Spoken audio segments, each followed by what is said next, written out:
أعوذ بالله من الشيطان الرجيم بسم الله الرحمن الرحيم الحمد لله رب العالمين والصلاة والسلام على أشرف الأنبياء والمرسلين وعلى آله وصحبه أجمعين قال رب اشرح لي صدري ويسر لي أمري واحلل عقدة من لساني يفقه قولي سبحانك لا علم لنا إلا ما علمتنا إنك أنت العليم الحكيم ربنا افتح بيننا وبين قومنا بالحق وأنت خير الفاتحين لا حول ولا قوة إلا بالله العلي العظيم السلام عليكم ورحمة الله تعالى وبركاته.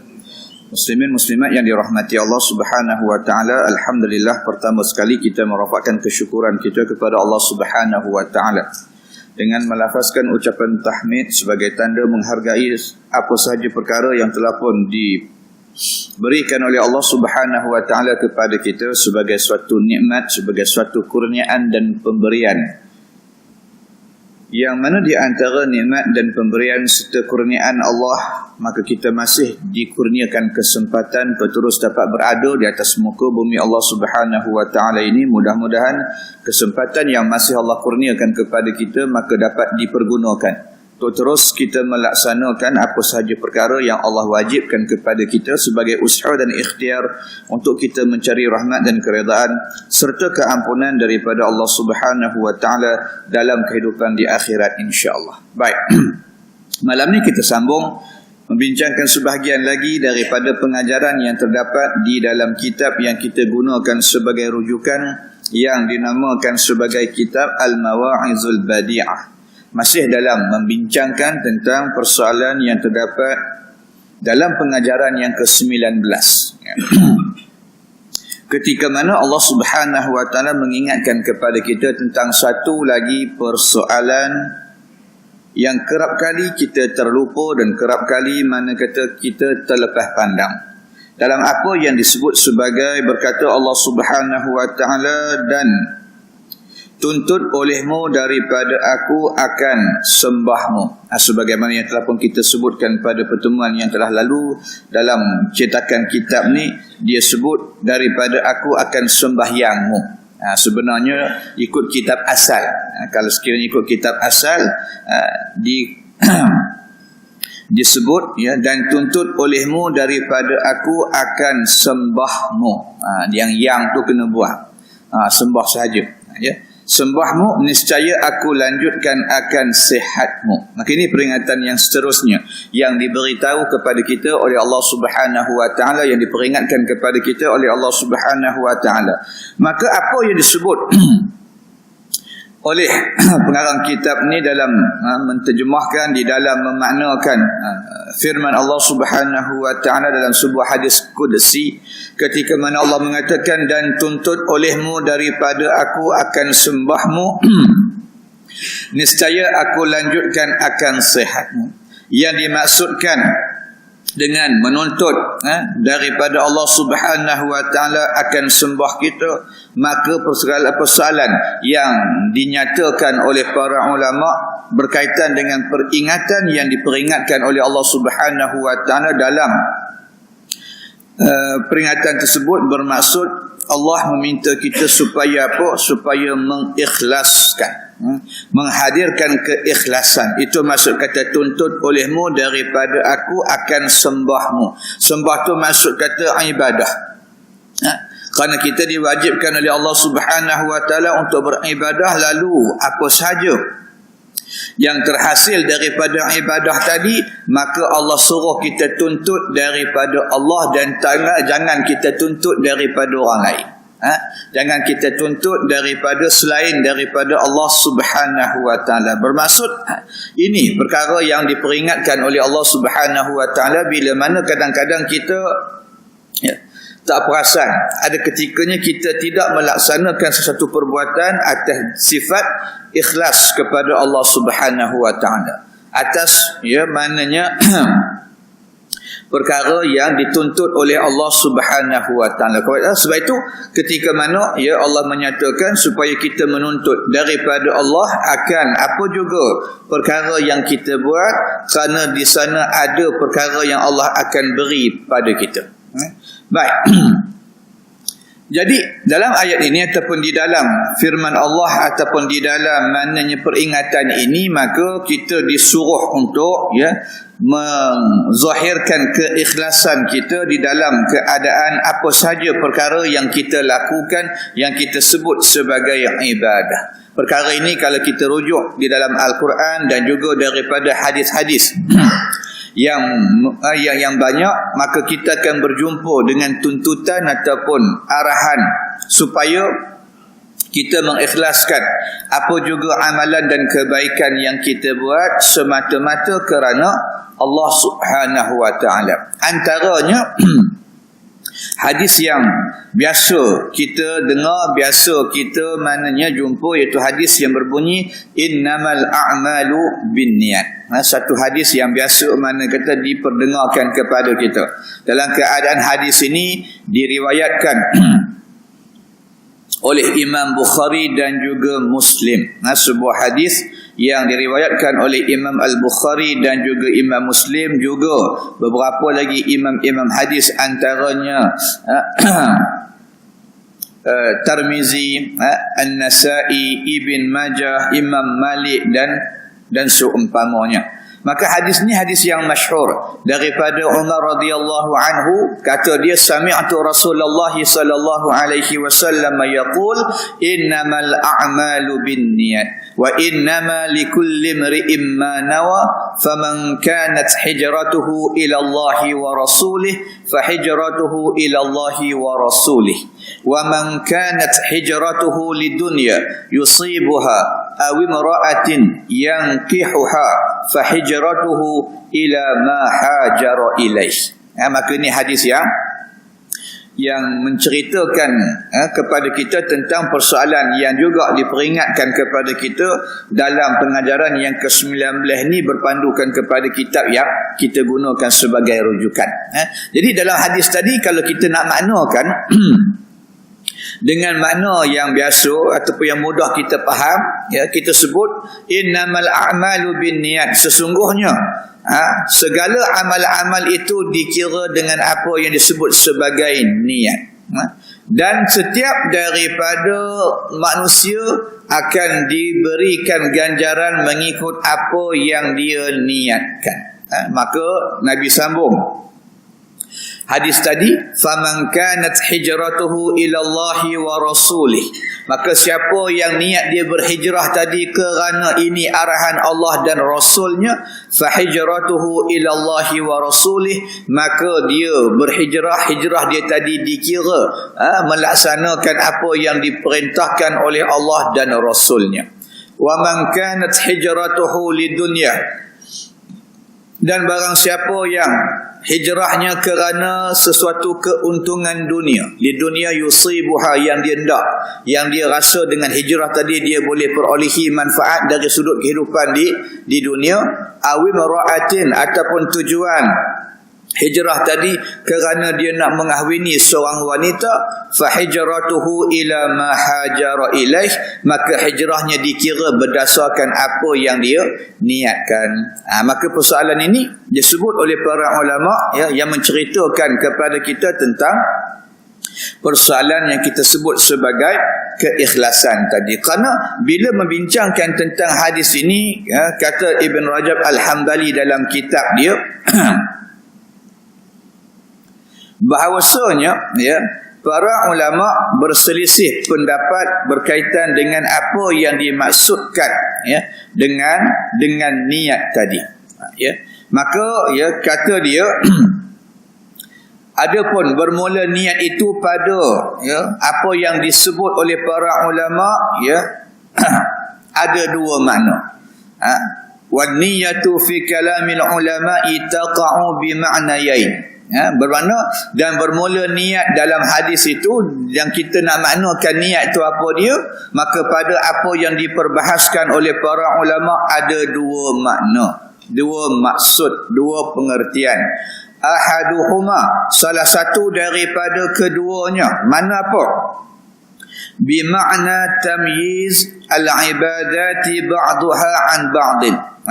Satu dengan keadaan makna niat itu ialah kita bila mana berniat dalam melakukan sesuatu ibadah, tujuan tadi untuk kita tamyizul ibadat, membezakan di antara satu ibadah dengan ibadah yang lain. Sebab itu kena niat tadi.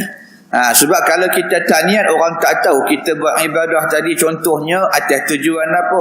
Seumpama kata para ulama, katamyizi salati zuhri min salatil asr mathalan. Seumpama kita membezakan sembahyang zuhur dengan sembahyang asar misalnya. Wa tamyizi siyami ramadhan min siyami ghairih, dan juga membezakan puasa Ramadan dengan puasa selain daripada Ramadan. Au tamyizil ibadati minal ibadat, ataupun membezakan satu ibadah dengan ibadah yang lain. Umpama contoh katamyizil ghusl minal janabah min ghusli tabarrud wat tanazzuf. Membezakan di antara mandi kerana sebab kita berhadas besar dengan mandi disebabkan kita nak bersejuk-sejuk ataupun nak membersihkan diri daripada kekotoran, wa nahwu dzalika, dan seumpama lain daripada itulah. Maka wa hadhihi niyyatu hiya allati tujadu katsiran fil kalamil fuqaha'i fi kutubihim. Dan niat inilah yang diertikan sebagai makna niat yang kita jumpa kebanyakannya pada perkataan para fuqaha dalam kitab-kitab mereka. Jadi bermakna dalam keadaan ini, Ibn Rajab Al-Hambali menyatakan kalau kita nak gabungkan pandangan para ulama dalam memaknakan apa yang Nabi kata innamal a'malu binniyat tadi, setengah ulama mengatakan niat itu tujuannya ialah untuk membezakan satu ibadah dengan ibadah yang lain.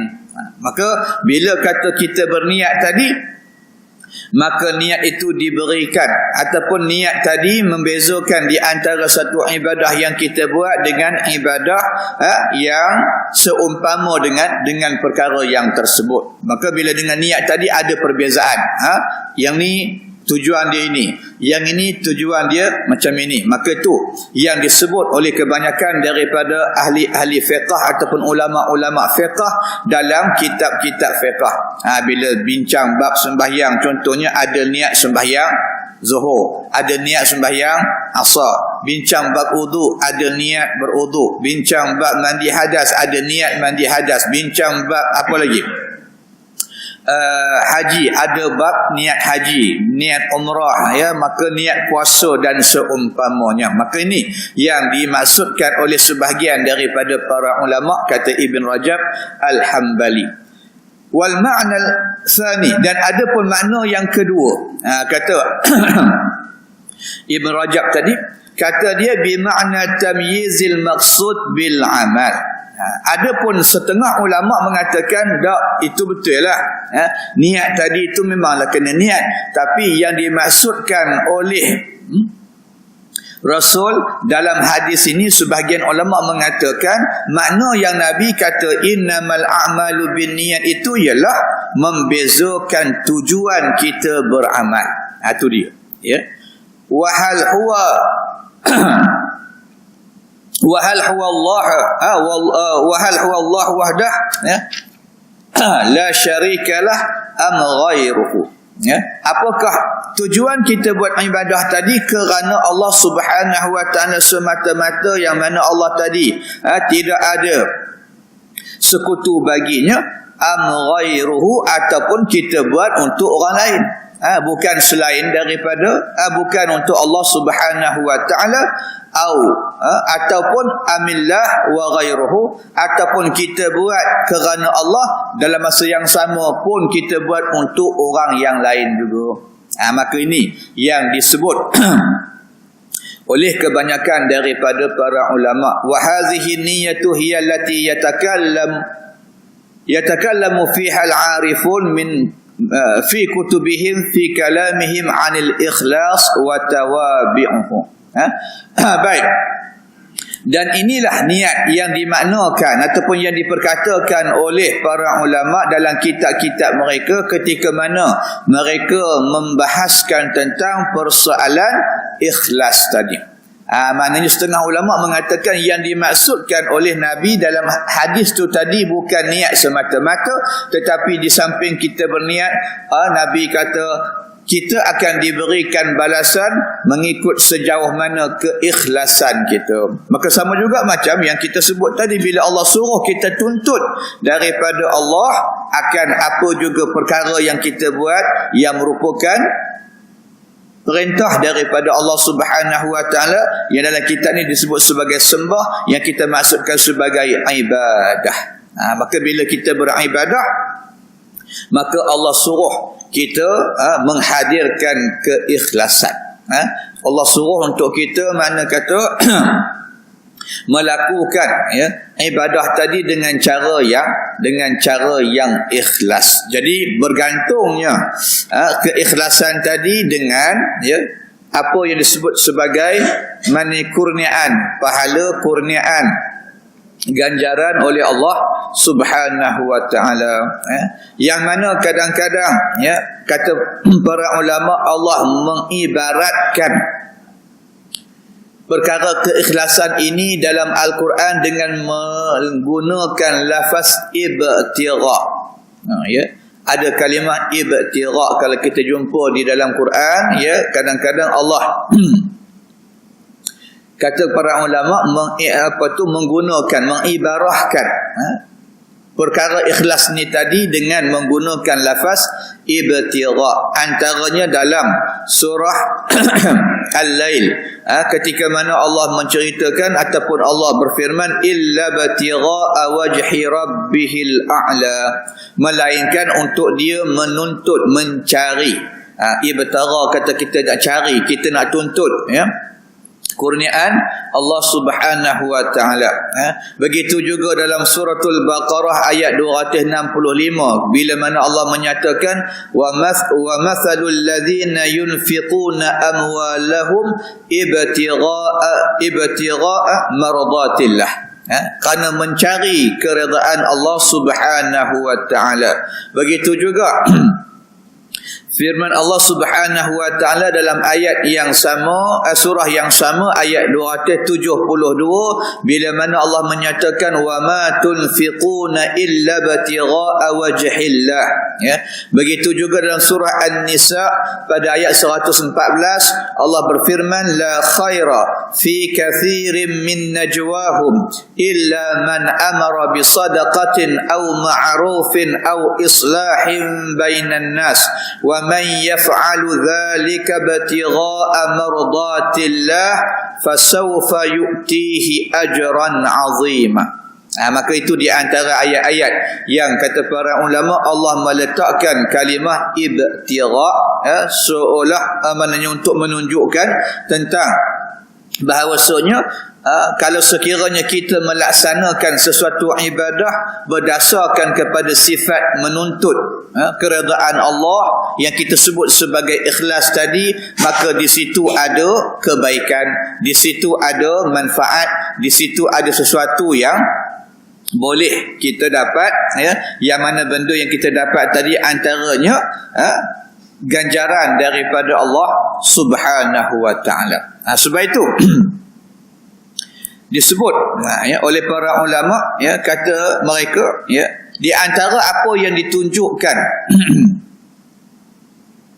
oleh ayat tadi, kata mereka, dan ada pun pahala ataupun balasan yang diberikan kepada manusia ketika mana mereka melakukan sesuatu amalan datang daripada Allah Subhanahu Wa Taala. Dan dalam ayat tadi Allah mengkhususkan, maka sesiapa yang melaksanakan suatu amalan semata-mata kerana mencari ataupun mengharapkan keredaan Allah, maka ketika itu Allah beri dia pahala.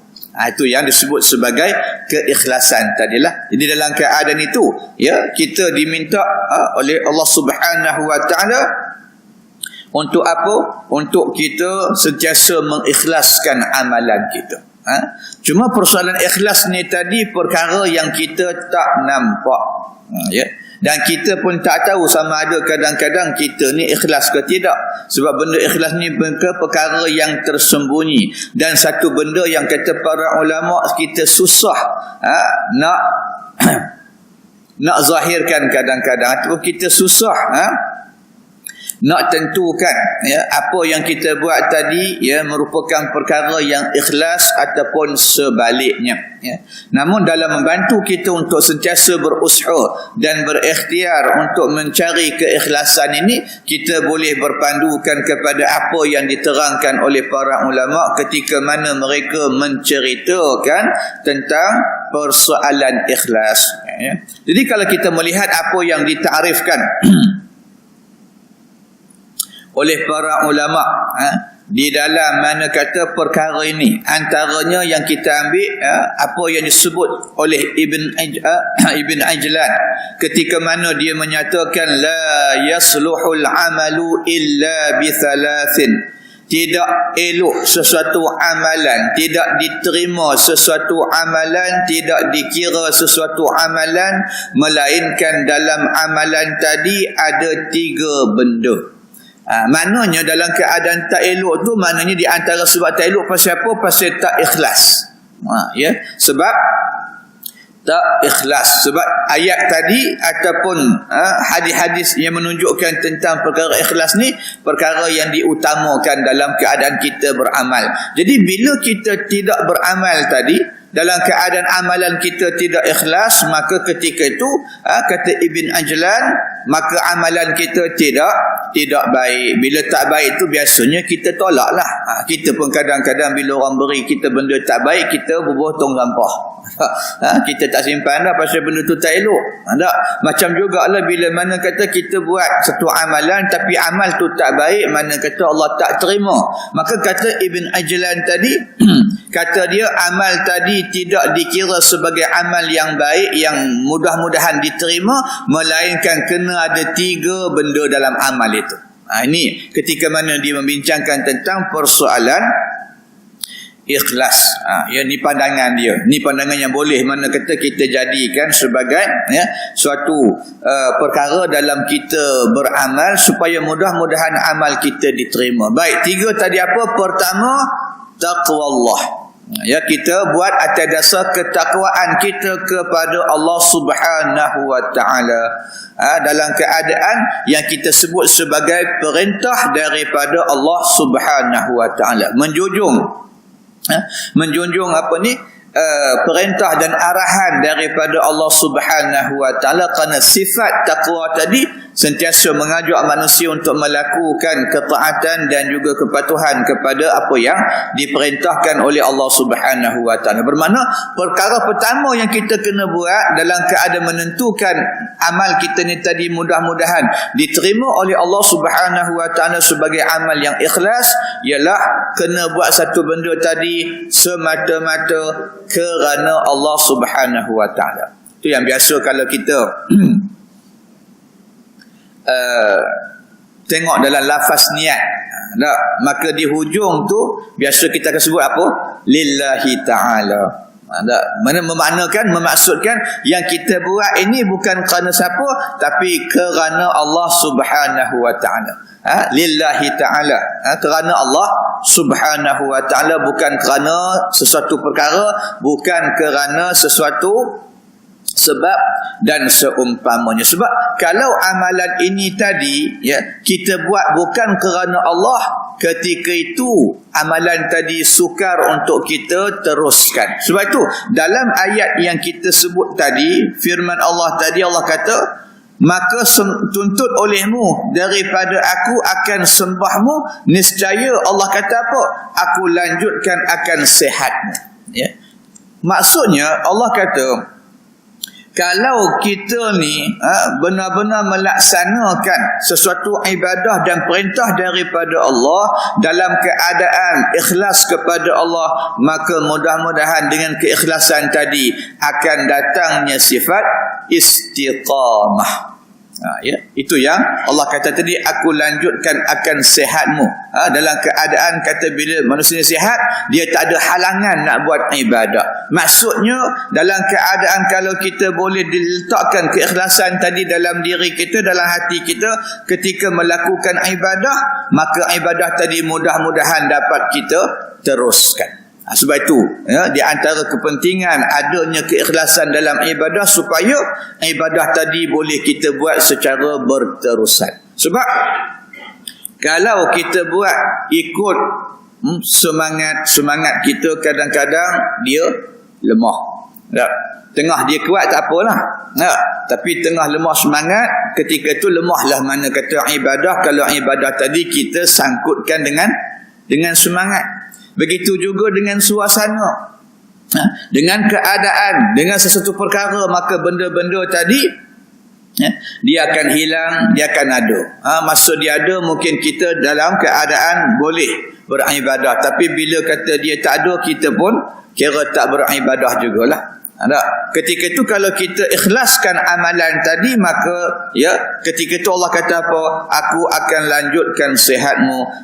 Menggambarkan kalau itu yang kita letak sebagai tujuan utama kita beribadah, maka mudah-mudahan ibadah tadi boleh kita lakukan secara berterusan. Kerana kita tahu dah ibadah ni kita buat dalam keadaan kerana tuntut keredaan Allah Subhanahu Wa Taala.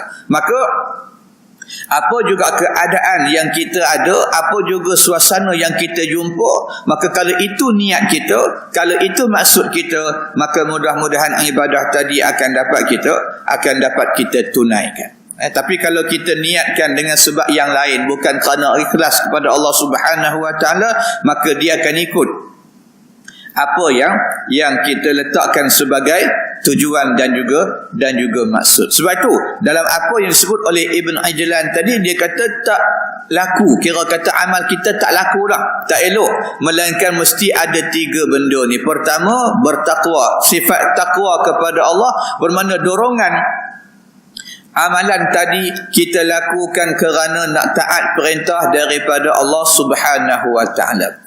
Yang kedua, apa yang dinamakan sebagai waniyatul hasanah. At-taqwa lillah wa niyatul hasanah, dan niat yang maknanya elok, niat yang cantik, niat yang bagus. Maka niat yang bagus tadi itulah dalam keadaan kita menyertakan tujuan tadi. Tujuan pertama tadi kerana taat perintah Allah, dan tujuan kita buat tadi bukan lain melainkan kerana Allah Subhanahu Wa Taala. Itu perkara yang kedua. Dalam keadaan tujuan kita semata-mata kerana mencari rahmat daripada Allah Subhanahu Wa Taala, mencari keredaan Allah Subhanahu Wa Taala, maka yang ni perkara yang kedua, kalau sekiranya ada di dalam amalan kita, maka mudah-mudahan amalan tadi dikira sebagai satu amalan yang baik.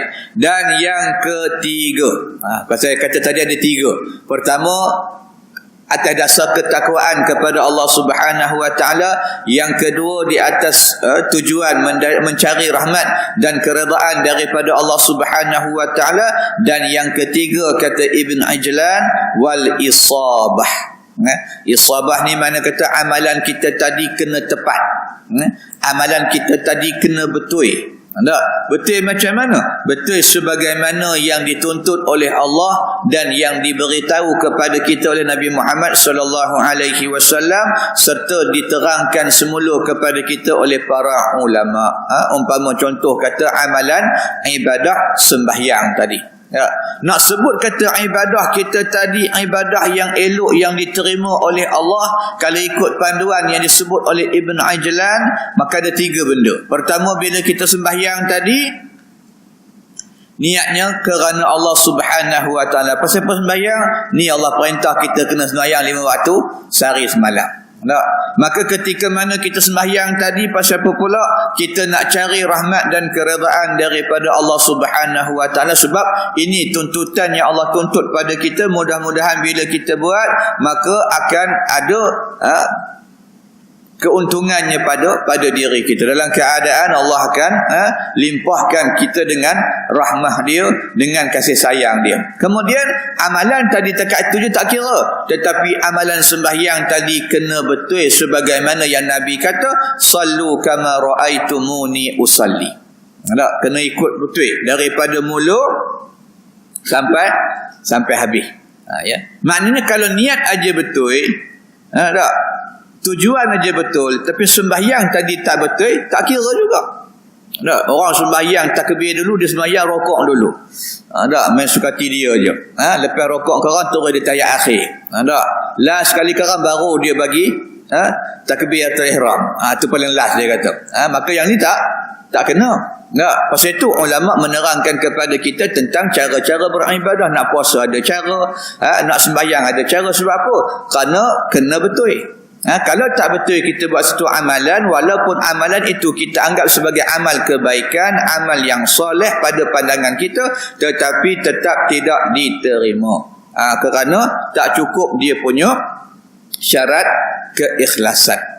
Ini ya apa yang disebut oleh mana kata para ulama ketika membincangkan persoalan yang berkaitan dengan mana kata ikhlas. Dan kesemua ini kata Ibn Rajab Al-Hambali, kharraja dhalika kullahu Ibnu Abi Dunya fi Kitabil Ikhlas wan Niyah. Kesemua ta'rif ini di antara lainlah ta'rif para ulama bila menceritakan tentang masalah ikhlas tadi, maka semuanya dikutip oleh Ibn Abi Dunya dalam mana dia memasukkan kesemua pandangan ini dalam satu kitab yang dia namakan sebagai Al-Ikhlas wan Niyah. Ya, ikhlas dan juga persoalan niat. Maka dia ambil pandangan-pandangan para ulama macam mana kita nak jadi ikhlas, macam mana kata kita nak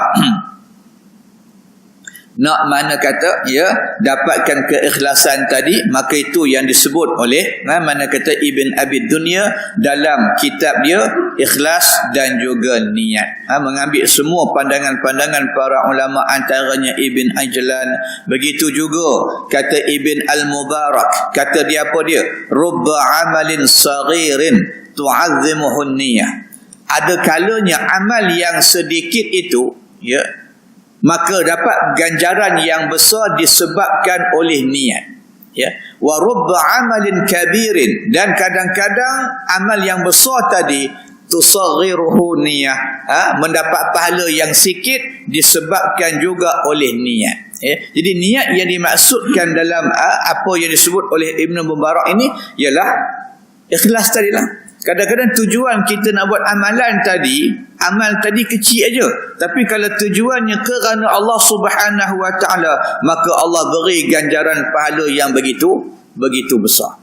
Ada sebab tujuan tadi, sebab keikhlasan kita, sebab maksud kita melakukan perkara tadi. Dan kadang-kadang kata Ibn Mubarak, satu benda yang kita buat tadi besar dari segi pahala, tapi bila kita tengok dapat kecil aja. Sebab apa? Sebab niat jugalah. Kita buat satu amal yang besar tapi bukan ikhlas. Mungkin nakkan pujian contohnya, ataupun nakkan penghargaan. Jadi kalaupun benda tu besar, sedekah banyak, kiranya kalau sedekah banyak tadi pahala besar tak? Besar. Tak, sebab apa?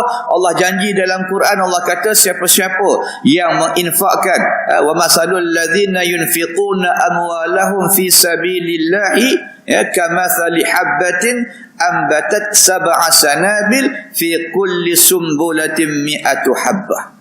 Sampai habis ayat tadi. Nak cerita kata di antara ganjaran amalan yang Allah janjikan dengan pahala yang banyak ialah mereka yang menginfakkan, yang mana kata membelanjakan harta ke jalan Allah Subhanahu Wa Taala. Bila Allah sebut dalam ayat tadi, Allah umpamakan macam mana bila kita tanam satu biji benih, lalu biji benih tadi hidup menumbuhkan sebatang pokok. Maka pokok tadi bila besar, dia ada keluar 7 dahan. Setiap dahan tadi ada keluar pula 100 biji buah. Kalau kita bayangkan pada hari ini, memang kaya sungguh lah. Kita tanam satu pokok, beli durian makan pun, mana kata ambil biji durian tanam satu. Kemudian dia besar. Bila kata dia besar tu, pokok durian tadi keluar kata ada 7, mana kata dia punya dahan. Satu dahan ada 100 biji buah durian. Dah berapa dah? Kali pula 1 kilo RM20. Tak kaya ke? Itu kalau 20, kalau 40, kalau 35, tak lagi kaya lah. Maka dalam keadaan maknanya itu yang Allah gambarkan tentang maknanya pahala tadi. Tapi kadang-kadang kalau kita sedekah tadi bukan tujuan kerana Allah Subhanahu Wa Taala, maka yang kita dapat sikit. Itu yang kata Ibn Mubarak tadi, wa rubba amalin kabirin, kadang-kadang amal yang besar tadi jadi kecil disebabkan niat, disebabkan keikhlasan kita, disebabkan kita buat bukan kerana Allah Subhanahu Wa Taala. Begitu juga apa yang disebut oleh mana sebahagian daripada para ulama yang mana mereka mengatakan man sarrahu an yakmula lahu amalu, sesiapa yang suka bila mana kata Allah menyempurnakan ganjaran pahala amal dia, maka mereka pesan apa dia? Fal yuhsin niyatah, hendaklah dia memperbaiki niatnya. Memperbaiki niat itu mana kata kena pastikan kita buat ni benar-benar ikhlas kepada Allah Subhanahu Wa Taala. Sebab apa? Fa inna Allah azza wa jalla, kerana sesungguhnya kata para ulama salaf sebahagian mereka mengatakan kerana sesungguhnya Allah Subhanahu Wa Taala ya'jurul 'abda, akan memberikan ganjaran pahala kepada hamba tadi idza hasunat niyyatuh, apabila eloklah apa yang disebut sebagai niatnya, tujuan dia, maksud dia, dan apa ni yang disebut sebagai perkara yang menyebabkan dia melakukan sesuatu amalan. Jadi kalau kerana Allah, kalau niatnya ikhlas kerana Allah, maka Allah terima. Kalau sekiranya tidak, maka Allah tak terima. Maka kesimpulan yang boleh kita ambil dalam perkara ini, maka dalam apa yang Allah sebutkan tadi, dalam keadaan maknanya Allah suruh kita sentiasa mengikhlaskan diri kita bila mana kita melakukan sesuatu amalan. Dan di antara tanda keikhlasan tadi, kalau kita berpegang kepada pandangan Ibn Ajlan yang disebut sebagai ada 3. Pertama, takwa, yang ketiganya niat yang betul, dan juga maknanya amalan tadi kita lakukan dengan cara yang sempurna, dengan cara yang elok. Maka mudah-mudahan Allah terima amalan kita tadi dalam keadaan maknanya amal yang kita buat penuh dengan apa yang dituntut oleh Allah Subhanahu Wa Taala, dalam keadaan ikhlas, dalam keadaan benar-benar mengharapkan rahmat dan keredaan daripada Allah Subhanahu Wa Taala, dan bukan dengan sebab-sebab yang lain. Cuma kadang-kadang bila kita cuba mana kata nak melaksanakan amalan kita secara seikhlas yang mungkin, di sana ada unsur-unsur yang akan cuba merosakkan amalan kita. Akan ada mana kata keadaan-keadaan yang kalau kita tidak jaga akan menyebabkan amalan kita asalnya ikhlas tapi tak diterima oleh Allah Subhanahu Wa Taala. Maka perkara ini juga diterangkan oleh Ibn Rajab Al-Hambali ketika mana dia menceritakan tentang persoalan wa'lam annal amala li ghairillahi aqsamun. Kata dia, dan ketahuilah bahawasanya amalan-amalan yang dikira bukan kerana Allah Subhanahu Wa Taala ada beberapa jenis, kata dia. Jadi bila tuntutan ikhlas tadi yang Allah tuntut untuk kita zahirkan dalam amal kita, bermakna setiap amalan yang kita buat bukan kerana Allah Subhanahu Wa Taala, maknanya Allah tolak. Itu bukan kerana Allah, maka Allah tak terima, Allah tak kira. Jadi ulama pesan pada kita, Ibn Rajab menyatakan, ketahuilah dalam keadaan kita ni kadang-kadang berjumpa dengan berbagai-bagai keadaan di mana ketika itu amalan kita tidak dikira kerana Allah Subhanahu Wa Taala. Baik, kata dia, pertama, fataratan, dan kadang-kadang. Taratan, kadang-kadang, amalan kita yakunu riya'an mahdhan. Ya, amal yang kita buat itu memang tidak ada tujuan lain kerana nak riak semata-mata.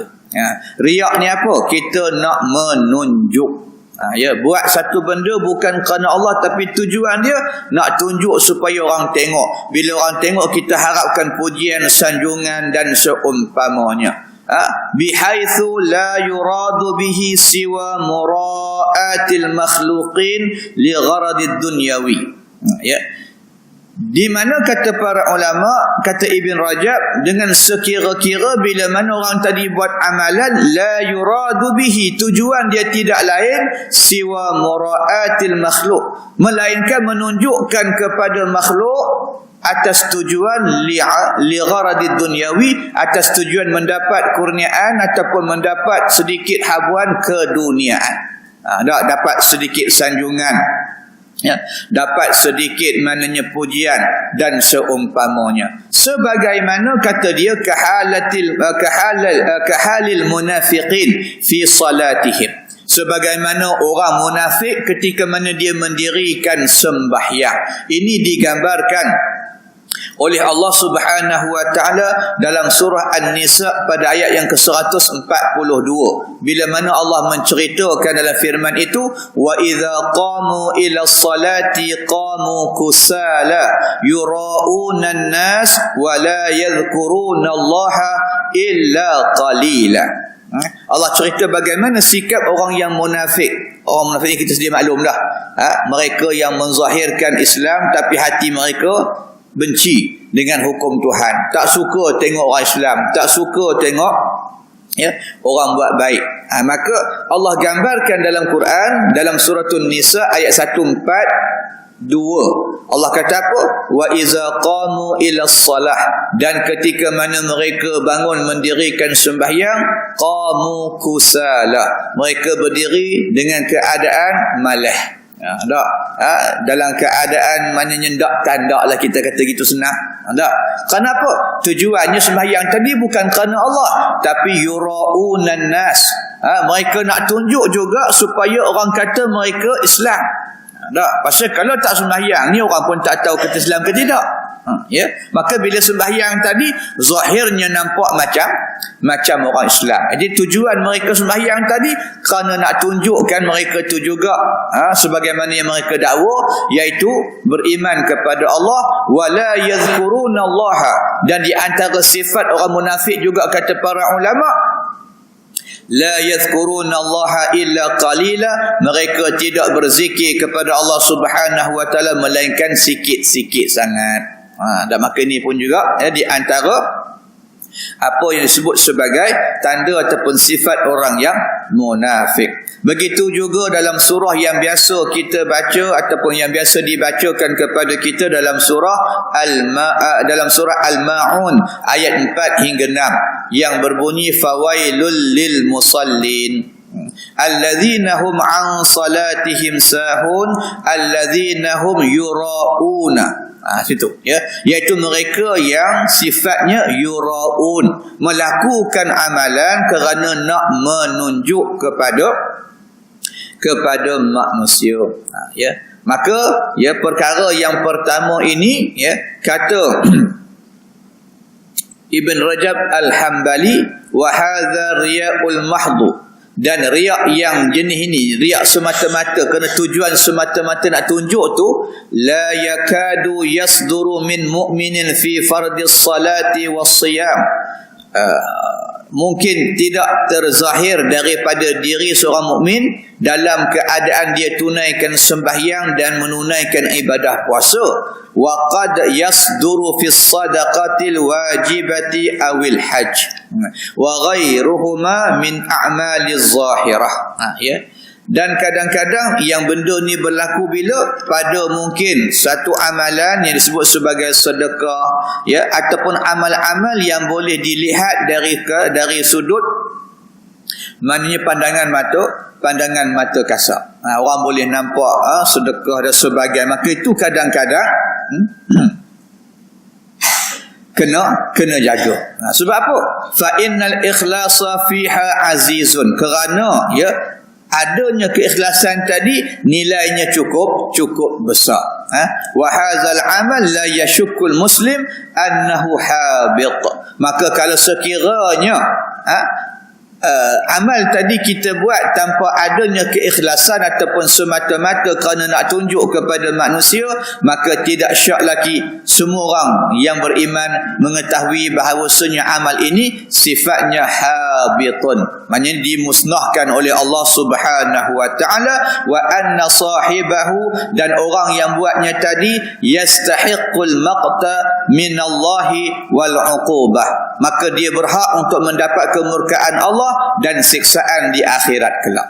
Maka dalam keadaan yang pertama ni, kadang-kadang bila kita buat amalan, memang amalan tadi 100% nak tunjuk pada manusia, nak tunjuk pada orang lain, maka amalan ni kata Ibn Rajab Al-Hambali ditolak oleh Allah Subhanahu wa taala. Bukan saja amalan tadi ditolak, malahan amalan tadi juga akan menyebabkan kita mendapat kemurkaan Allah dan juga mendapat balasan siksa di akhirat kelak. Baik, itu yang pertama.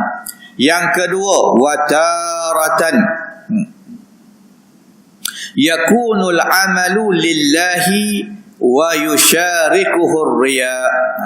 Kadang-kadang manusia ni bila dia buat amalan, amal tadi memang dia niatnya kerana Allah, tapi dalam masa yang sama dia disekalikan ataupun di mananya sertakan dengan tujuan selain daripada Allah Subhanahu wa taala. Maka kadang-kadang begitu juga, dicampur adukkan. Kerana Allah pun sama, kerana nak tunjuk pada orang pun sama juga. Maka ini kata para ulama, antaranya Ibn Rajab Al-Hambali menyatakan fa in syarakahu min aslihi. Tengok mana dulu. Kalau dulu tu memang tujuannya nak riak kepada manusia, kemudian baru kerana Allah, fan nususus sahihatu tadullu ala butlanihi wa hubutihi aidan. Berdasarkan kepada maknanya nas-nas yang sahih menunjukkan bahawasanya amalan yang macam ni juga terbatal dan juga dia akan mendapat siksaan daripada Allah Subhanahu wa taala. Maksudnya kalau sekiranya yang dulu tu riak dulu, memang tujuannya nak nunjuk dulu, maka ketika tu baru dia selit kerana Allah Subhanahu wa taala. Maka ni yang disebut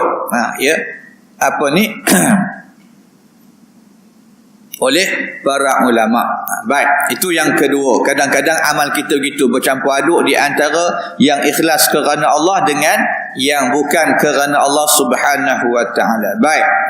Yang ketiga, dalam keadaan yang disebut oleh Ibn Rajab Al-Hambali,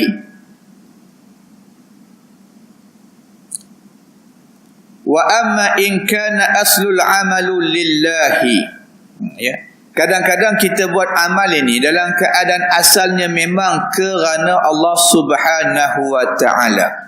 Thumma turi'at alaihi niyatur riya. Tiba-tiba amal yang kita jaga tadi, yang cukup kita jaga ikhlas tadi, tiba-tiba orang kata apa? Turi'at, terlintas dalam masa yang sama itu niat nak tunjuk pada orang. Niat kata kita nak tunjuk pada orang, maka dalam masa itu macam mana? Asalnya memang ikhlas, kita buat kerana Allah, tapi kadang-kadang dia ada rasa, kita kata apa?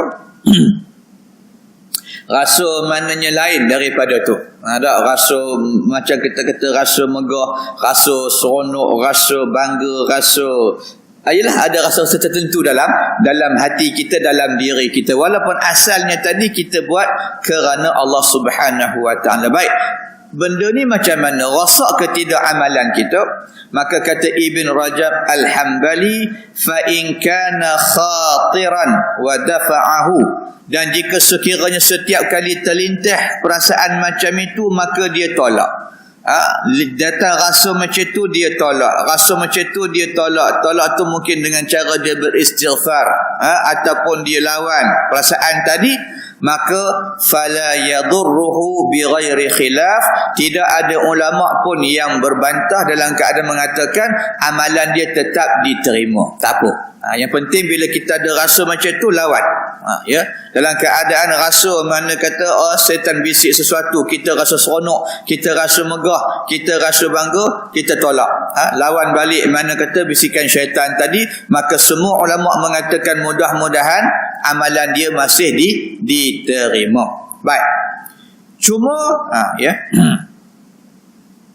Kalau sekiranya wa inistarsala ma'ahu, kalau sekiranya kita layan, kita biarkan makin banyak syaitan tu hasut, makin kita jadi seronok, makin kita jadi leka, makin kita jadi megah dan seumpamanya, kita biar je, tak ada lawan, tak ada kita nak tolak, lalu fahal yuhbatu bihi amaluhu am la yadurruhu dhalik wa yujazi ala asli niyyatihi. Apakah dalam masalah ini? Masalah mana? Masalah kita biarkan ya, perasaan tadi tanpa kita tolak, tanpa kita lawan, tanpa kita halang, akan merosakkan amalan kita ataupun tidak. Dalam keadaan kita akan masih diberikan amalan mengikut niat yang mula-mula. Lalu dalam masalah ini ya, pandangan ulama berbeza. Ada sebahagian mengatakan kalau itu yang kita buat, maka tetap juga dia merosakkan amalan kita. Dalam keadaan bila setan tadi bisikkan sesuatu dalam hati kita, tiba-tiba kita layan, kita rasa seronok, kita rasa terleka, kita rasa terlalai, maka sebahagian ulama mengatakan amalan kita batal. Antaranya yang disebut sebagai pandangan Imam Ahmad, Imam Ibnu Jarir At-Tabari dan seumpamanya. Tetapi di antara pandangan lain pula, antaranya pandangan Imam Hasan Al-Basri dan selainnya, mereka mengatakan bahawasanya perkara tersebut tidak membatalkan pahala amalan dan dia masih diberikan pahala mengikut niat yang mula-mula tadi. Niat mana? Niat kerana Allah Subhanahu wa ta'ala. Jadi kalau sekiranya pun perasaan yang ada dalam diri dia tadi, dia tak tolak, dia tak bantah, dia layan, dia seronok gitu, maka tetap juga kata para ulama dikira dengan niat yang mula-mula. Kalau niat mula-mula tadi kerana Allah, maka dapat jugalah pahala yang disebut sebagai kerana Allah Subhanahu wa ta'ala. Baik, itu keadaan yang seterusnya. Dan lagi fa amma iza amila al-amala lillahi khalisan. Satu lagi keadaan kadang-kadang ketika mana kita melakukan amal memang berdasarkan, memang berniatkan, memang bertujuan untuk ikhlas semata-mata kerana Allah Subhanahu wa ta'ala, thumma alqallahu lahu thana al-hasan fi qulubil mu'minina bidzalik. Kemudian Allah campakkan Allah campakkan mana kata ya pujian yang baik ke dalam hati mana kata orang-orang yang beriman. Maknanya dia buat amalan ikhlas ya, tapi orang lain tahu amalan yang dia buat. Maka ketika tu pakat masuk semua amal yang dia buat tadi dalam kata kita misal kata Facebook misal kata pakat orang upload dalam Facebook apa pasal semua orang tahu, ada cerita dalam WhatsApp, maka bila tahu cerita tadi fa faraha bi fadlillahi wa rahmatihi ya wastabashara bidzalik, maka orang yang beramalan tadi bila tahu gitu maka ada rasa seronok dalam hati dia, ada rasa gembira dalam hati dia tadi, dalam keadaan dia berasa mananya sesuatu yang menyenangkan hati dia, berasa seronok, berasa suka. Jadi apakah perkara ini juga dikira sebagai merosakkan amalan.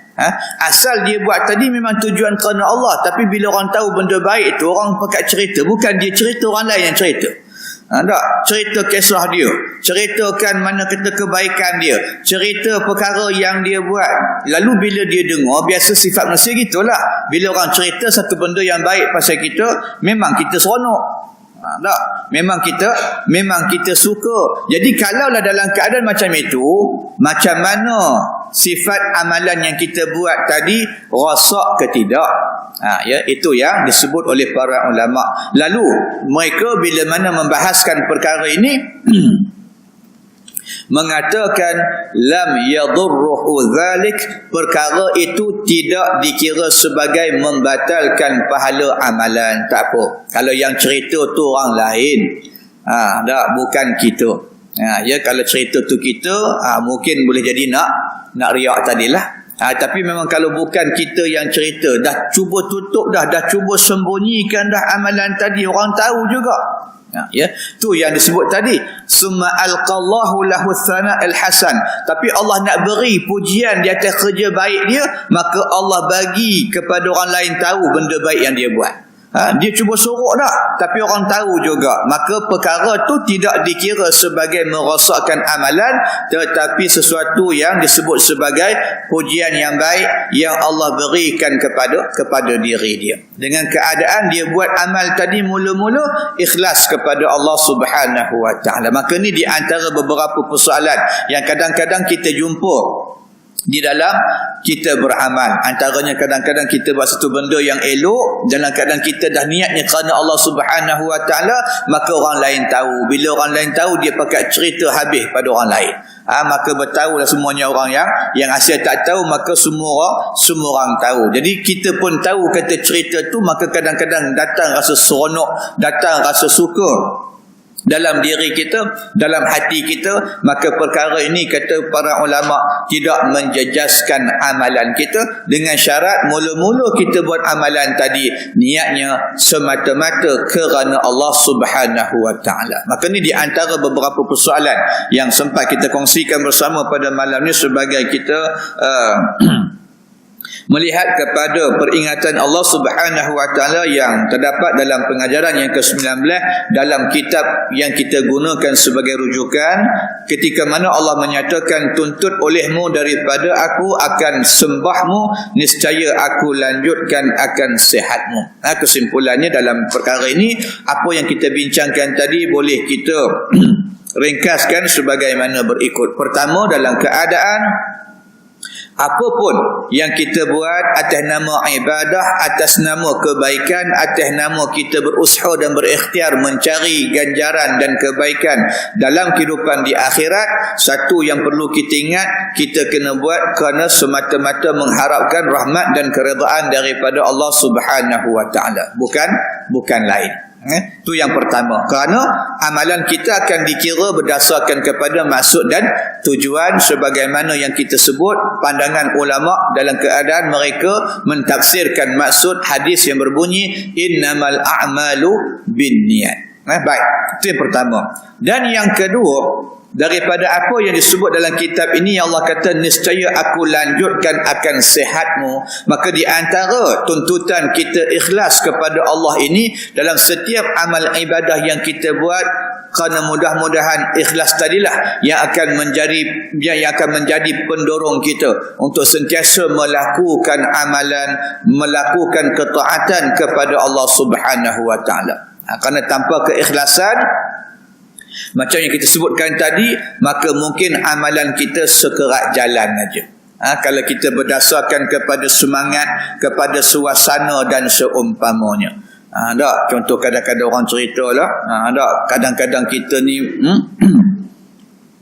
tertarik dengan suasana, tertarik dengan mana kata ya keadaan yang ada. Jadi bila ramai orang buat benda tu, kita pun naik semangat nak buat benda tu. Tak, macam kita katalah, kadang-kadang kita pergi ke Mekah, tak, bila kita mana kata tengok suasana tu begitu, maka kita pun terikut sama. Tak, maknanya kita rajin pergi masjid. Rajin kita pergi masjid haram. Tak, tapi kadang-kadang bila balik haram pergi masjid. Tak. Pastinya dah hilang suasana tu. Dah tak nampak dah. Dah tak nampak kata ya orang ramai-ramai pergi masjid kecuali hari Jumaat aja. Maka ketika tu kalau kita bergantung kepada semangat tadi, kepada suasana tadi, maka kadang-kadang tu yang akan terjadi. Tapi kalau sekiranya kita meletakkan amalan tadi ikhlas kepada Allah, maka mudah-mudahan tidak ada yang dapat menghalangi kita daripada menunaikan kewajipan kita terhadap Allah Subhanahu wa ta'ala. Walau kita sakit, walau kita tak sihat, walau kita susah, walau kita payah, tapi kalau itulah tujuan kita melaksanakan ibadah kerana Allah Subhanahu wa ta'ala, maka ibadah tadi tetap akan kita buat, tetap akan kita laksanakan. Maka itu kesimpulan yang boleh mana kata kita dapat daripada apa yang diperingatkan oleh Allah Subhanahu wa ta'ala, yang mana Allah suruh kita tuntut daripada Allah akan sembah kita. Nescaya Allah akan berikan suatu perkara yang akan mendorong kita, yang akan menyebabkan kita dapat beribadah sepanjang kehidupan kita di atas muka bumi Allah Subhanahu wa ta'ala ini, insya-Allah. Jadi untuk itu insya-Allah kita akan sambung. Bermula sejahtera itu dalam seorang, dan bermula ikhlas itu di dalam wara', dan gemar itu di dalam taubah, dan kaya itu di dalam memadakan dengan yang sedikit. Jadi apa pula maksud maknanya? Peringatan ini insya-Allah akan kita kongsikan bersama dalam perkongsian ilmu yang akan datang. Mudah-mudahan Allah Subhanahu wa ta'ala memberikan kesempatan kepada kita untuk terus dapat berkongsi pandangan para ulama sebagai satu panduan dan peringatan untuk kita terus berusaha dan berikhtiar mencari rahmat dan keredaan Allah dengan melakukan apa sahaja yang dituntut oleh Allah Subhanahu wa ta'ala di sepanjang kesempatan yang masih ada ini. Mudah-mudahan apa yang kita buat diterima dan seterusnya menjadi kebaikan bagi diri kita di akhirat kelak insya-Allah. Untuk itu kita tangguh dengan tasbih kafarah dan suratul asr. Subhanakallahumma wa bihamdika asyhadu an la ilaha illa anta astaghfiruka wa atubu ilaik. Bismillahirrahmanirrahim. Wal 'asri innal insana lafi khusr illa alladhina amanu wa 'amilus solihat wa tawasaw bil haqqi wa tawasaw bis sabr. A'udzu billahi minasy syaithanir rajim. بسم الله الرحمن الرحيم. الحمد لله رب العالمين حمدا حامدا حمدا شاكرا حمدا يوافي نعمه ويكافئ مزيدا. يا ربنا لك الحمد كما ينبغي لجلال وجهك وعظيم سلطانك. اللهم صل وسلم على محمد وعلى آل محمد. اللهم اجعلنا من الذين يستمعون القول فيتبعون أحسنه. اللهم أعنا على ذكرك وشكرك وحسن عبادتك. اللهم اجعل جمعنا هذا جمعا مرحوما وتفرقنا تفرقا معصوما ولا تجعل اللهم فينا ولا منا ولا بيننا شقيا ولا محروما. وصل اللهم على سيدنا محمد وعلى أزواجه وذرياته أجمعين. سبحان ربك رب العزة عما يصفون وسلام على المرسلين والحمد لله رب العالمين. السلام عليكم ورحمة الله تعالى وبركاته.